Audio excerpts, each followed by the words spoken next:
Salut à tous, une fois de plus, c'est le frère Jack par la malédiction à grâce de Tété, par le Mouledi, l'enseignant mandaté Zoulassan. Nous allons parler encore une fois de plus d'un message très important, toujours pour la continuité dans l'avancée, dans la marche spirituelle. Donc, arrêtez tout ce que vous êtes en train de faire, prenez vos laptops, vos tablettes, vos téléphones et regardez le message. Donc, déjà avant cela, n'oubliez pas, nous ne devons pas oublier que Kalatambale, le livre de la vérité, la Bible authentique, sans erreur ni contradiction, est manifestée dans cette réalité du visible. Donc, effectivement, toujours dans la suite, comme on a pu déjà le voir, nous allons plonger encore, toujours dans Kalatambale, dans l'histoire d'un puissant Mutopeda Moudi, un puissant homme de Loba qui a traversé cette réalité, qui a porté un message. Donc, ce que nous devons savoir ici, c'est quoi? Déjà, premièrement, il s'agit de la personne de Guigna. Donc, Guigna, qui veut dire la puissance, qui veut dire la force. Dans son livre, ici, par rapport à Kalatambale, donc c'est le titre ici de ce livre-là, c'est la puissance pour la prise de contact. La puissance pour la prise de contact. Bon, pourquoi la puissance? Parce que le peuple, à ce moment-là, à cette époque-là, est trempé dans le monde occulte. En gros, le peuple se laisse entraîner, le peuple pratique et même le peuple se rébelle carrément contre le peuple de Loba. Donc, pour les sortir, pour les extirper de cette conscience-là, il faut la puissance pour établir le contact. Il faut cette énergie qui émane du grand ordre des choses pour que ce peuple-là puisse voir la réalité selon ce que le peuple permet. Donc ici, on va aller dans Guigna 8, à partir du verset 5, il est dit, à partir du verset 5, il est dit, Mouta te dit, l'entité me dit, deux points, fils de moto, lève les yeux du côté du nord. Donc, ici, là, Guigna qui est l'un descendant de moto, fils de moto, même dans la réalité connue. Donc, il est interpellé ici par l'entité. Donc, celui qui guide et introduit les initiés. Donc, le grand temps des choses fait appel à lui. Et on lui dit ici, lève les yeux du côté nord. Je levai les yeux du côté nord et voici, cette idole des idoles était au nord de la porte de l'hôtel des non-initiés, sorciers, virgule, à l'entrée, point. Donc, remarquons déjà qu'ici que Guigna, qui est un Mutopeda Moudi, donc il parle de la part de l'esprit. Lorsqu'il regarde ici, il ne regarde pas avec ses yeux physiques, c'est avec ses yeux spirituels. Donc, il est dans une vision.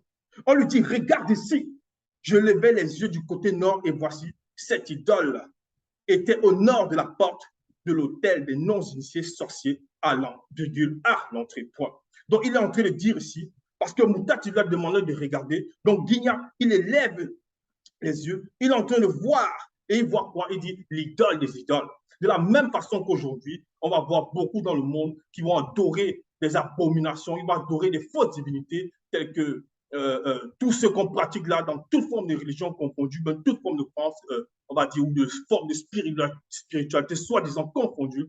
Ils vont aller prier, peut-être dans les églises catholiques, ils vont prier les maris, prier, bref, tout ça. Ils vont appeler certains, même ils vont appeler même d'autres des saints, faire des prières sur eux, ainsi de suite. Ça n'a pas de sens. Tout ça, ce sont des abominations. Ou bien encore, ce qu'ils vont faire, ils vont aussi représenter des statues qu'ils vont mettre dans les églises. En gros, pas seulement l'église catholique, toutes ces formes de religion confondues, ils sont tous dans l'erreur. Et ici, là, il dit, et voici cette idole des idoles était au nord de la porte. Donc, au nord de la porte de l'hôtel des non-initiés sorciers. Pourquoi? Parce que ces non-initiés-là, ils ont bâti un hôtel. Et dans cet hôtel-là, il y a une porte. Et il dit, cette idole-là des idoles était au nord de cette porte-là. Donc, ces non-initiés sorciers, ça va symboliser quoi? C'est parce que ce sont des personnes qui pratiquent l'anti-vérité, qui sont contre le verbe de Tété. Et comment on peut reconnaître cela? Un autre puissant Mutopeda Moudi de Loba, dans cette réalité connue sous le nom de Dina, bon, vous l'appelez Samuel, a donné aussi une révélation par rapport à cela. On va voir de quoi il s'agit. Donc, on va aller ici dans le livre de Dina Ewa, toujours dans Kalatambale, dans Dina Ewa. Dans Dina Ewa, voilà, Dina Ewa, chapitre 21, à partir du verset 7, il est dit, la révolte contre le verbe de Loba est un péché aussi grave et coupable que la sorcellerie et la magie. Donc, on est en train de dire ici que tous ceux qui se révoltent, même en cette époque, qui n'écoutent pas la parole, qui émanent de notre monnaie d'Isoulasan, donc qui émanent de Tété, qui se révoltent contre le verbe, on nous dit ici que cette révolte-là contre le verbe est un péché aussi grave et coupable que la sorcellerie et la magie. Donc, ce sont des sorciers qui manifestent ce genre de comportement. Et dans la suite, verset 8, il est dit, la désobéissance est un crime aussi grave que d'adorer les faux dieux et de faire les sacrifices d'animaux. Donc, tous ceux qui désobéissent aux lois de vérité, égale ce que tu peux manifester dans le visible, égale où tu te trouves, aussi longtemps que tu as écouté l'enseignement, tu as écouté la parole et que tu désobéisses. Maintenant, il y a aussi la loi morale qui existe. Néanmoins, lorsque la personne désobéit dans cette conscience-là, on nous fait comprendre ici qu'il est en train de, il est comme, c'est un crime grave et il est considéré comme quelqu'un qui est en adoration, c'est-à-dire aux idoles, en adoration à des fausses divinités. Donc, ils vont pratiquer les sacrifices, ainsi de suite. Ils vont dire, ils vont pratiquer le vaudou, ils vont faire d'autres formes d'abomination. Tout ça, ici, le Verbe condamne cela. Donc, lorsqu'on revient ici dans le livre du puissant patriarche Guignard, donc la prise de contact, la puissance pour la prise de contact, voilà ce qu'il est dit ici dans la suite. Dans le verset 6, et Mouta te dit, l'entité me dit, 2 points, fils de moto, virgule, vois-tu ce qu'ils font? Virgule. Donc, il dit ici à Guignard, regarde ce que ces non-initiés sorciers, parce qu'il a dit c'est des sorciers, et on a vu ce que les sorciers, dans cette première catégorie pour représenter, mais aussi des sorciers qui sont réellement imprégnés dans le monde occulte, donc qui ont déjà fait la cohabitation occulte avec les démons. Donc, ici, il est en train de dire, fils de moto, vois-tu ce qu'ils font? Les grandes abominations que commettent ici, là, les non-initiés sorciers du territoire de Tombouanébila, pour que je m'éloigne du sanctuaire spirituel. Donc, entre parenthèses, corps spirituel, point d'interrogation. Donc, ici, on t'a dit, en train de dire en Guignard, observe ces choses. Il dit, fils de moto, est-ce que tu vois? Regardez les grandes abominations que commettent ici les non-initiés sorciers du territoire. Lui, ils vont aller invoquer des divinités, soi-disant les ancêtres, le culte des ancêtres, tout ça. Ils vont pratiquer ces abominations. Ils vont se mettre à genoux. Ils vont offrir, soi-disant, de la nourriture. Ils vont jeter la nourriture dans les lacs, dans les fleuves. Ils vont dire non, soi-disant, Mamiwata, la Djengu, la reine des côtes, ainsi de suite. Tout ça, c'est des abominations. Ce sont des démons qui sont derrière. Et là, on a envie de dire ici, à l'instant là, dans cette réalité, à cette époque-là, où Guignard est en train de voir, en gros, par Mouta te dit, puisque c'est Mouta te dit qui lui permet de voir cet instant par les yeux de son esprit, il lui dit, les grandes abominations que commettent ici, là, les non-initiés sorciers du territoire de Tombouanébila, pour que je m'éloigne du sanctuaire spirituel. Donc, c'est à cause de ce que ces non-initiés là font, c'est à cause de ce qu'ils font quand même aujourd'hui à Tombouanébila, en gros, on va dire aujourd'hui, on va appeler Wassé, ou bien Wassé Moutonga, ainsi de suite. C'est à cause de tout ça, toutes ces fausses divinités, toutes ces fausses croyances qu'ils manifestent, que voilà, demain ils vont dire non, tiens, mais pourquoi est-ce qu'il y a toujours les guerres en Afrique? Tiens, mais pourquoi on est méprisé ainsi dans le monde? Tiens, mais pourquoi il y a toujours des maladies? Pourquoi il y a la famine, ce genre de choses? Ils vont plaindre. Et après, ils vont se mettre à prier encore qui? Ils vont prier JC, ils vont prier d'autres fausses divinités, Bouddha, ainsi de suite, que ce soit dans l'islam, que ce soit les témoins de Jéhovah. Bref, toutes ces formes de croyances-là, vous êtes dans l'erreur totalement. Et ici, là, on a permis à ce moment-là, en Guignard, de voir, de percer la vision, de voir le mystère. Donc ici, il est en train de dire ici, pour que je m'éloigne du sanctuaire spirituel, parce que le sanctuaire spirituel ici, comme on l'a dit entre parenthèses, ça représente le corps spirituel. Parce que Mouta qui symbolise le verbe doit s'imprégner, l'enseignement doit s'imprégner de l'esprit de la personne. Donc si la personne rejette le verbe, si la personne se révolte contre l'enseignement, c'est un sorcier. Maintenant, il y en a qui rejettent involontairement, on va dire, qui se laissent réellement dompter par le monde occulte. Donc ça, c'est une autre profondeur encore dans la sorcellerie. Ici, maintenant, mais tu verras encore d'autres grandes abominations. Point. Donc ici, Mouta te dit, dis encore en Guignard, on va te montrer, je vais te montrer encore d'autres choses, d'autres profondeurs.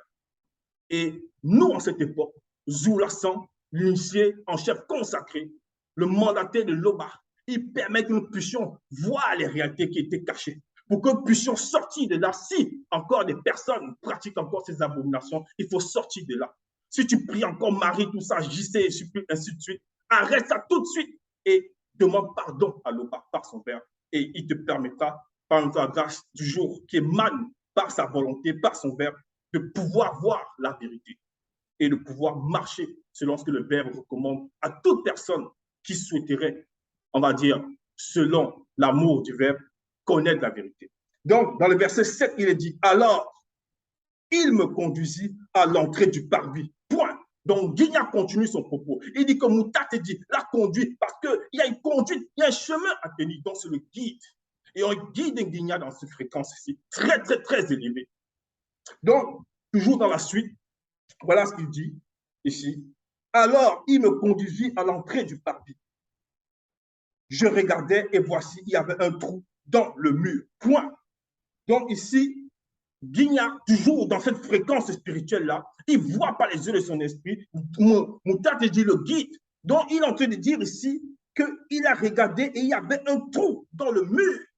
Donc, ça va symboliser, on va dire, déjà, ça va symboliser cette maison-là, ça va symboliser ce corps-là, ça va symboliser le peuple-là. Il y avait une fréquence qui était ouverte, il y avait une brèche qui était ouverte. Dans le trou, c'est quoi? C'est la porte d'entrée. C'est tout ce que ces gens-là vont pratiquer, aller adorer les mamies Wata, tout ça, aller pratiquer le culte des morts, aller invoquer, aller voir les personnes que les esprits, les nécromanciens, dont les esprits de Python, pour soi-disant connaître ce que les patriarches, soi-disant non initiés, ont pu faire, ou bien ce qu'ils font, ceux qui vont vouloir converser avec les morts, tout ça, ce sont des abominations. Et donc, parmi le peuple, là, la porte là était ouverte, la brèche était là. Et ensuite, il est dit ici, et Moutate dit, verset 8 me dit, fils de moto, perce la muraille.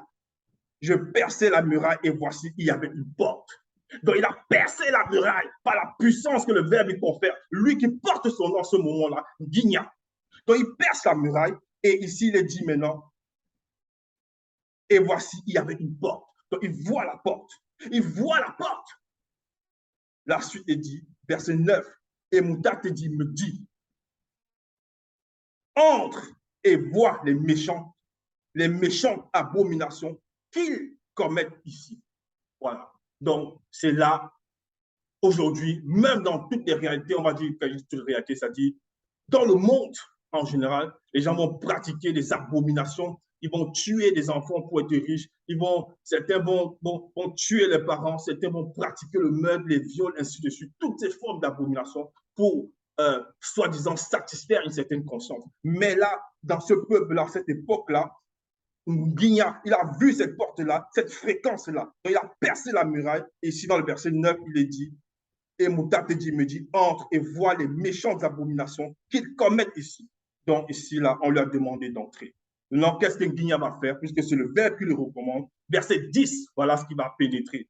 J'entrais et je regardais. Et voici, il y avait toutes sortes de reptiles et de démons abominables.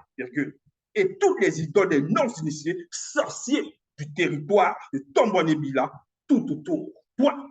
Donc, il a pénétré cette fréquence-là où se trouvait un grand nombre de démons, toutes sortes de démons et de reptiles abominables. Donc il y a l'abomination. Donc, c'était une fréquence où, on va dire, une fréquence occulte. Donc, on lui a permis de voir cela parce qu'il porte son nom, Guigna. Dans cette initiation-là, il doit connaître l'adversaire, il doit imposer la puissance qui émane du grand tour des choses par la main de la grâce de Tété. Donc, pour sauver ce peuple-là, il fallait que Guigna puisse entrer dans cette fréquence pour voir. Et dans la suite, il est dit, il y avait toutes sortes de reptiles et de démons abominables et toutes les idoles des non-initiés sorciers du territoire de Tombouanébila tout autour. Oui, parce que, comme on l'a dit tantôt, ces non-initiés sorciers, ils étaient dans l'adoration de tout ce qui, c'est-à-dire l'adoration. Et on sait que l'adoration ne peut pas revenir à qui que ce soit, à l'exception. Parce que quand on dit même qui que ce soit, je ne vais pas prononcer pour l'instant le mot aussi, parce que lui, il est, quand je dis même, il est au-delà de tout ce qu'on peut concevoir et imaginer. Mais on va voir en profondeur la suite par rapport à ce que je viens de dire. Donc ici, ces gens-là, ils vont idolâtrer. Ils vont idolâtrer les personnes. Ils vont dire, tiens, celle-là est forte. Non, celui-là est fort. Ils vont idolâtrer les présidents. Ils vont les prendre pour des dieux. Et ça, c'est une porte terrible dans le monde occulte qui est ouverte par rapport à la conscience de ces non-initiés-là, sorciers. Ils vont boire le sang, soi-disant. Ils vont pratiquer des cultes à des démons. Donc, ici, là, il dit, j'entrais et je regardais, voici, il y avait toutes sortes de reptiles et de démons abominables. Maintenant, pour les reptiles et les démons abominables, pour comprendre le comment, le pourquoi, le processus, comment ça se manifeste.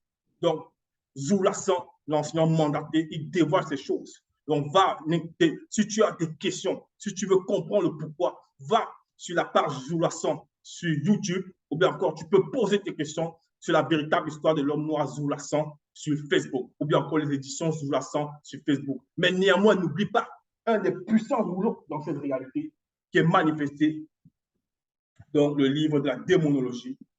Commande-le, tu vas comprendre le pourquoi de tout ce qui est relaté par rapport à comment ces démons se manifestent.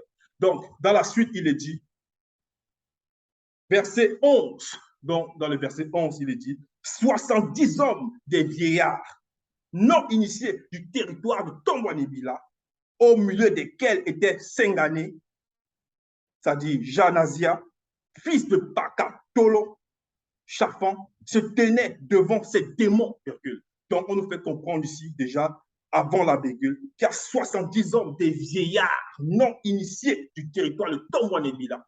Donc, ce qu'il voyait, lui, Nguigna, à cette époque-là, c'était des 70 hommes, des vieillards, donc non initiés, donc qui n'écoutaient pas la parole, qui n'étaient pas soumis au verbe de Tété, qui étaient dans cette fréquence-là. Et il dit ici, au milieu desquels était Sengané. Donc, parmi les 70 vieillards, il y avait 3 personnes dont il a cité ici, non, 2 personnes dont il a cité le nom aussi, était Sengané, fils de Pakatolo. Non, une personne, on va dire pour ça, se tenait devant ces démons, chacun un encensoir à la main, et il se levait une épaisse nuée d'encens. Donc, c'est ce qu'on va voir aujourd'hui. Lorsque certains vont dire ils sont catholiques, ils sont protestants, ils sont ceci, ils sont cela, ils vont aller, ils vont secouer l'encens. Ou bien d'autres encore vont dire tiens, il a vu un marabout, il a vu un guérisseur, il a vu ceci, il a vu, bref, un chaman. Ils arrivent dans les pièces, ils soulèvent l'encens, ils secouent. Bref, cet encens-là, c'est des portes que vous tentez d'ouvrir, ce sont des fréquences que vous ouvrez pour que les démons qui vont vous posséder puissent sortir de ces fréquences-là. Donc, ce sont des portes d'entrée. Et ça, c'est ce qu'il est en train de voir ici, Guigna. Donc, 70 hommes. 70 hommes. En même temps, ça symbolise quoi? Parce que le monde occulte aime imiter, le monde occulte aime falsifier, aime, on va dire, transformer ce qui est de la vérité pour pouvoir présenter à tous ceux-là qui sont non initiés. Mais le verbe d'été est au-delà de toute chose, puisque chaque chose qui est manifestée, le verbe d'été contrôle cela, et tout ceci est déjà su. Donc, une des représentations par rapport à cette, on va dire ici, ces 70 hommes, des vieillards qui sont parmi les démons, qui donnent, on va dire, cette adoration à ces démons-là par des encensoirs, ainsi de suite. Ils ont imité, on va dire, une scène qui y a manifesté dans le visible en cette époque, c'est-à-dire qu'à cette époque, pas celle à laquelle nous vivons, mais avant l'époque où il n'y a pas. Donc, on va plonger ici dans le livre d'un puissant patriarche, toujours connu sur la personne de Boussi. Donc, on va aller ici dans le livre de Bellet. Non, le livre de Bellet, autant pour moi, le livre de Béboussedi, donc Béboussedi, chapitre 19. Donc, ici, le titre, c'est quoi? Mundongoma, Midima et Lomba. Donc, ici, on parle de quoi? On va lire verset 1, chapitre 19, verset 1. Donc, Béboussedi, chapitre 19, verset 1, il est dit. Quelque temps après, les entités vinrent sur Mundongoma, Midima et Lomba, dans montagne des esprits célestes, dans la région du Mbengue ouest, de Wassé Moussonga, Afrique centrale. Donc, ce sont les entités du grand temps des choses qui se manifestent sur cette montagne-là. Boussi monta avec Mouenel, Mouyao, Ether et 70 batounes anciens initiés. Donc, on nous fait comprendre ici que Boussi et son frère Mouenel et quelques autres personnes, donc parmi lesquels 70 anciens qui étaient initiés, ils sont montés sur cette colline. Verset 3 nous dit ils virent les entités sur leurs pieds, c'était comme des pieds étincelants, comme le rayonnement de la lumière des premiers jours qui se manifesta dans le plan visible. Les entités ne portaient point leurs mains contre les 70 initiés. Point. Donc, voilà, c'était cette fréquence-là que le monde occulte a voulu plus tard, dans un temps jadis, par rapport à la vie, à l'instant où Boussi et les autres patriarches ont manifesté cette scène-ci. Donc, ils ont voulu reproduire ça plus tard dans la scène que Guignan est en train de voir, parce qu'ils ont voulu tendre cette fréquence-là, mais ils ne pouvaient pas atteindre, puisque là, on parle des entités quand on des choses. Et on nous fait comprendre ici que ça, c'est une cérémonie, que ces patriarches-là, avec Boussi et les 70 initiés là, ils ont manifesté et on nous dit que les entités ne les ont pas châtiés. Les entités ne les ont pas châtiés parce qu'eux, ils n'étaient pas en adoration de l'identité, mais on va dire ici, parce qu'ils savent la loi. Ils ne peuvent pas adorer une entité. Ils connaissent la loi et on va comprendre le pourquoi. Donc, c'est ça. Eux, ils étaient là dans l'initiation et non dans l'adoration. Donc, lorsqu'on revient ici dans le livre de Guigna, pour comprendre comment le monde occulte à ce moment-là opère, comment ils ont saisi, comment ils font croire à ce peuple aujourd'hui que non, Mami Wata est soi-disant soi-disant leur sauveur, soi-disant leur protectrice. Tout ça, c'est des abominations. Dans le monde occulte, le fait que pervertir, c'est de changer les sens et on va dire aussi les sens des mots. Les sens des mots et des faces. Mais le verbe était par Guigna a permis à ce moment-là, et même en cette époque-ci, par le Mouliti sous-jacent, de restaurer la vérité. Donc, on continue ici dans Guigna 8, verset 12, il est dit, et Mouta te dit, l'entité me dit, fils de moto, virgule, vois-tu ce que font dans les ténèbres les vieillards non initiés du territoire de Tombouanébila, virgule. Donc, on comprend aussi que Mouta te dit ne fait que lui montrer les profondeurs, des fréquences. Et Guigna en train de voir, il observe, il comprend cela, parce qu'il porte son nom et il doit déferler. Il faut que la déferlante, la puissance du grand les choses se manifeste pour contrer les plans du pour contrer les plans du monde occulte.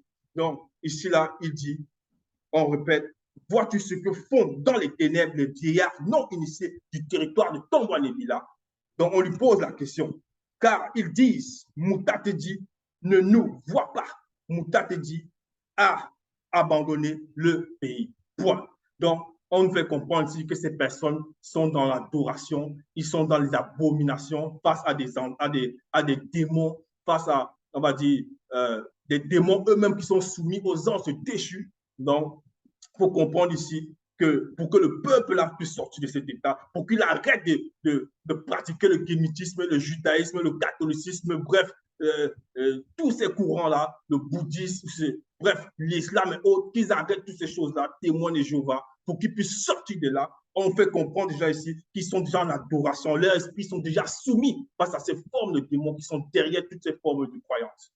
Donc, donc ici, le puissant patriarche Guigna, il est manifesté là, on l'initie pour qu'il puisse comprendre ces choses, pour qu'il puisse voir les mystères maintenant, pour qu'il puisse aller dans le combat pour libérer ce peuple-là. Donc, ici, on doit comprendre que par rapport à ce qu'on a dit tout à l'heure, pourquoi est-ce que ces puissants patriarches et même ces 70 initiés ne peuvent pas adorer ces entités-là, les qui émanent du grand temps des choses, tout simplement parce que Kouroumane, le premier-né, l'a révélé lorsqu'il était dans le visible. Et même Boussi, tous ces patriarches le savaient déjà. Donc ici, c'est pour toi qui écoutes le message. Si tu ne sais pas cela, tiens bien attention, ouvre tes oreilles, sois attentif, écoute ceci, ce que Dieu qui savait, le premier-né, a révélé. Donc on va aller ici dans son livre, dans le livre de Kouroumane, toujours dans Kalatambale, dans la Bible. Il est dit ici, dans Kouroumane, chapitre 32. Donc, ça, c'était lors de son combat, on va dire comme ça, entre guillemets. Donc, c'était juste après son combat, c'était juste après le combat de Kouroumane, après que le monde occulte, c'est-à-dire par la personne de leur chef, dont Satan ait voulu l'éprouver. Donc, on va aller ici dans Kouroumane, chapitre 20. Il a voulu l'éprouver, il a voulu le mettre, on va dire, à l'épreuve. Voilà ce que Djokissa lui répond aussi dans le verset 9. Verset 10. Djokissa lui répondit, spirituellement, il est écrit, 2 points, Tété est seul créateur unique, vrai et véritable. C'est à Tété seul que tu te prosterneras spirituellement selon le verbe afin de lui rendre un culte. Point. Donc c'est ça. C'est le premier, le plus puissant des commandements. L'adoration ne revient qu'à l'Oba. Seul, car il est unique.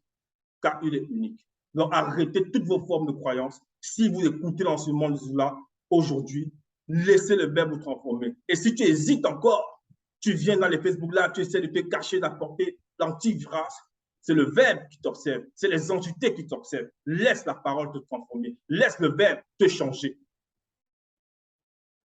Donc, la suite nous dit ici, lorsqu'on revient dans le livre de Guigna chapitre 8, verset 13, Mouta te dit, l'entité me dit, tu verras encore d'autres grandes abominations qu'il commet. Oui, point. Donc ici, les grandes abominations, dans la suite, le patriarche, il a vu encore d'autres fréquences que le verbe permet qu'il puisse voir, qu'il puisse, on va dire, comprendre, parce que c'est une forme d'initiation. Il voit comment le monde occulte agit pour pouvoir maintenant contrer le plan, pour pouvoir contrer le plan. Donc, n'hésite pas, connecte-toi sur les pages des éditions Zoula,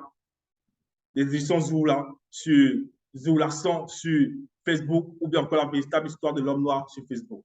Va aussi sur la page YouTube Zoula 100 et n'hésite pas à t'abonner. Éternel se glorifie toujours. Merci.